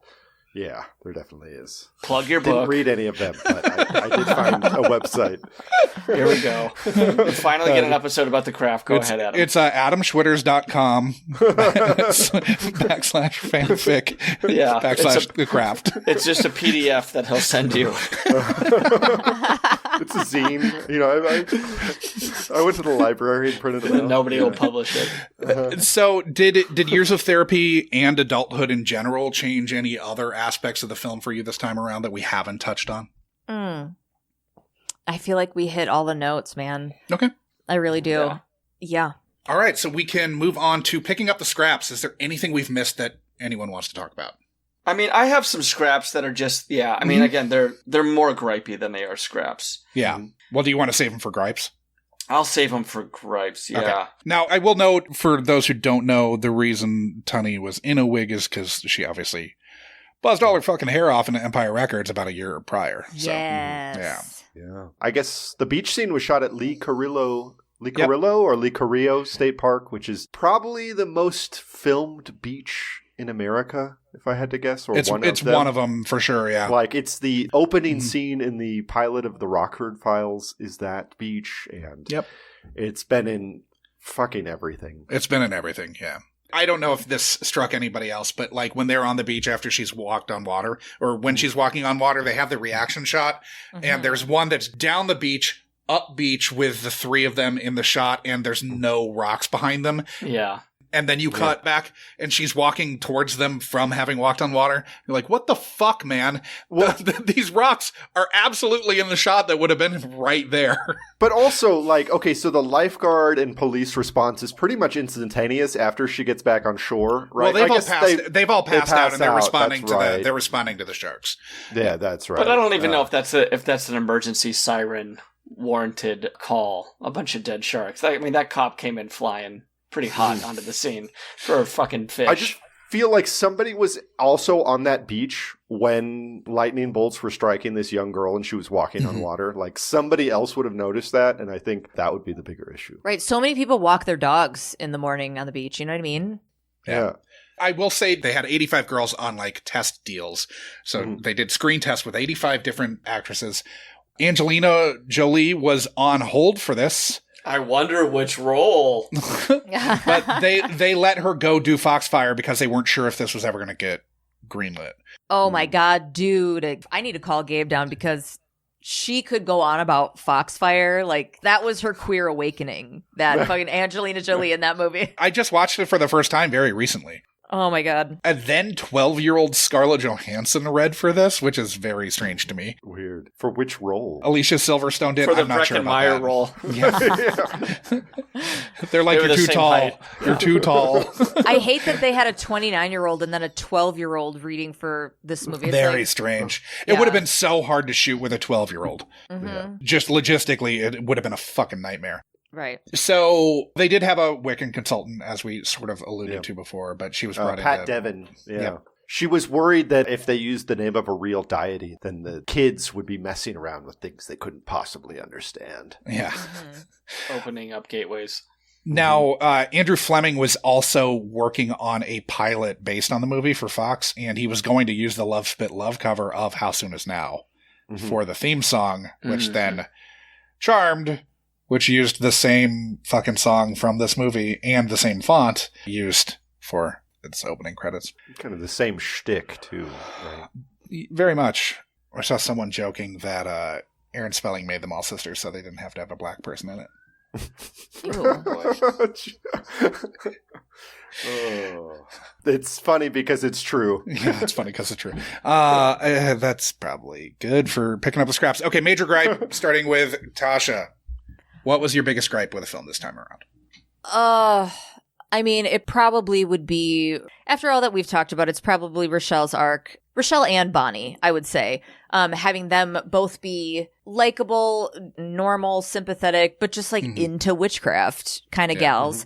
They get roped into a friend who's overdoing it, over the top. Then they realize this is too much, but then they don't go back to like, hey, we're good. They turn to, well, fuck her. We're going to be bitches now. It's like, you know? So it was probably that. The slut shaming as far as Bonnie went. Yeah. That was, my gripes about those two. Okay. I hated that they weren't supportive of her, like, hoeing it up. Fucking let her. You know? Adam or Sean? Definitely the music. Easily the music is my major gripe. It starts with that aggressively bad Beatles cover and doesn't get any better after that. From your Our Lady Peace bootleg? Yeah. Yeah, it felt like they were just karaoke versions of a lot of these songs. I mean, Matthew Sweet actually shows up, but the Smiths, Beatles, I mean, they were really kind of dancing around having a limited budget, but still wanting to get the feel. I don't like when movies do too much of the, here's a song to tell you how you should feel, which does this a lot. But my major gripe is just kind of the lack of backstory with Manon, this demon god, whatever it is. At one point we hear "Hail to the Guardians." Who are these guardians? Like, I want to know about them. I mean, this might be a little grandiose, but I would love to get perspective of the gods, seeing these women, seeing this coven, like having some type of communication, having them, I don't know, interact in a better way, feel their presence beyond just fucking butterflies. Yeah. More world building. The world building of this is pretty thin. I would love to see, like, as this power affects Nancy, like, I want to see it affect her, like, in the mirror where she starts kind of seeing this stuff and starts feeling this power beyond just the interactions with her coven, with the other girls. Yeah, they seem like really abrupt transitions. It's really quick. Yeah, it's really quick. And again, the whole, like, you want out of the coven, so this is like the Crips. Like, we're just gonna fucking kill you. That's a huge stretch for a girl who's just like, I just saw this guy fucking watermeloned on the pavement outside of a high school party. Like, I think I'm cool for a while. No, we're gonna kill you. And we're gonna make it look like a suicide. Say hi to your mom. But that's where, like, the Mean Girl stuff comes in, you know what I mean? And I do think the music lends itself to, like, I like that we're going to tell you how to feel via the music, you know what I mean? Like, it's so blatant, it's so 90s for them to, you know, they cut to this house party and they're like, we're at a house party. And you're like, yeah, here we are, we're at a house party. I fucking love that shit. All right, I'll definitely agree to disagree with you on that one. Okay, great. It's a movie for kids. I mean, it's not for adults, Sean. So that's it's a hard R, baby. I mean, this is not a hard R. It's not hard. They would have had nudity. They would have had F-bombs. It is so funny to me that this movie is rated the same as Casino or like Braveheart or anything. I mean, just or the Big Lebowski with like 270 fucking F-bombs. Yeah, I'm sorry, but did they summon demons in any of those films? No. There's some strong language. There's some nudity. There's like deaths that are not, I mean, other than like the dummy they threw under a fucking truck with the snake man. But no, that was a real man. Yeah. That was a real man. Yeah. They actually killed somebody. I did find it kind of funny when they came back to the whatever park that was, and they were all just like high on watching Faces of Death. It looked like the hill on MacArthur Park. But my major gripe would just be the fucking wig, man. Yeah, Josh is not a wig man. It's bad. It's a bad wig. Christine Taylor did not have a wig in this movie, we should point out. So let's fix this movie for today. How would we fix this film for a modern audience, Tasha? Oh my God. The feminism would be real. Yeah. And it would be less focused around, I don't know, man. I don't know if this movie could be remade for today. Yeah. Go ahead. Keep going. Oh no, that's it. I was just going to double down on the real feminism and not like that 90s fucking Breakfast Club version of it. Well, I think they should have had a little bit more, just like tell us about every group in high school. Have that scene where they talk about all the different groups and then we like meet all these people and we have a little bit more, it's a little bit like colored in this high school that seems to be the biggest high school in the world because it has a 40-person dive team, and yet only has 7 kids that actually speak. Yeah. I would make the high school a bit more representative of Los Angeles. Yeah. Like, I don't think we had a Latino in this movie. If we did, they were Sure. very shown pretty briefly. Well, We had Latinos one- are famously not Catholic. Yeah, they don't go to Catholic schools. They don't go to Catholic school, but we had a token black person in this movie.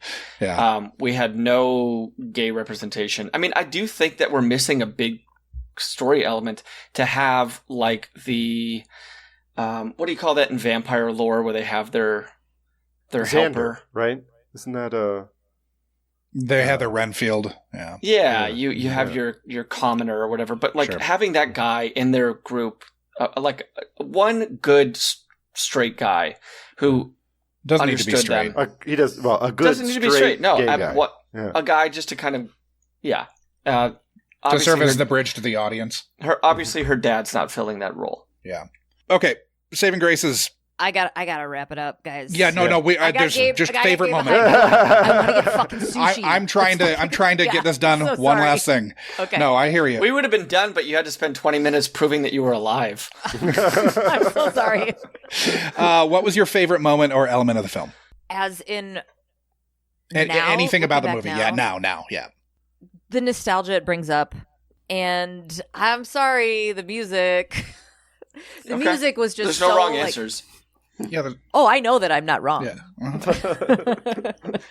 Yeah, this is definitely a touchstone of 96. Like, you could put this movie in a fucking time capsule. And also, Firouzja Balk just existing in it is like the best. Yeah, I've talked about being a fan of Fallujah on this pod. I think she's really good here. I think the girls are really good together. I think before it kind of goes into like, we're going to off you and pen the suicide letter, I do think the girls work really, really well together. I think that that's by far the strongest element. I think that's what ensnared a lot of people who went to go see this movie, is seeing that kind of collective and seeing the friendship between them.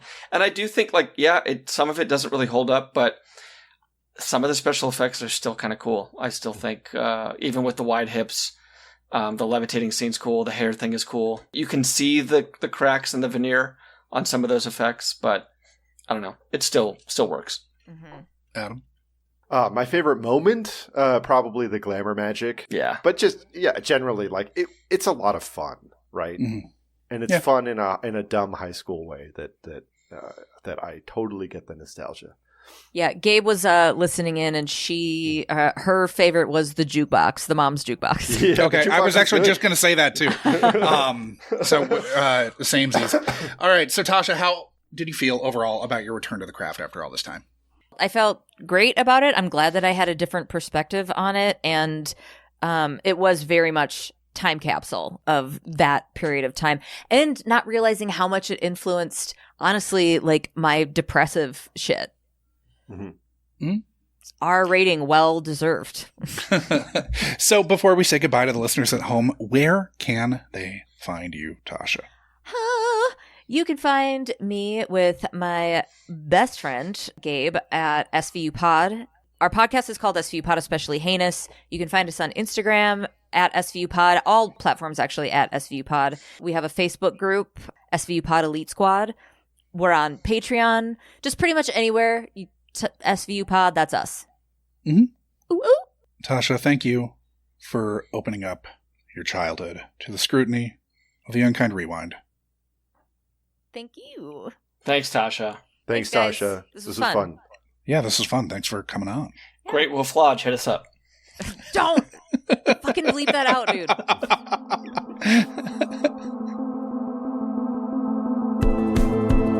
You've just listened to another installment of the Unkind Rewind podcast, mining and potentially ruining your childhood for content, one film at a time.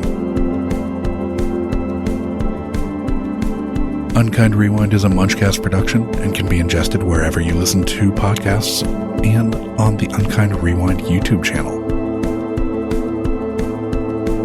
Music for this and every other episode of Unkind Rewind was composed by Divorcio Suave.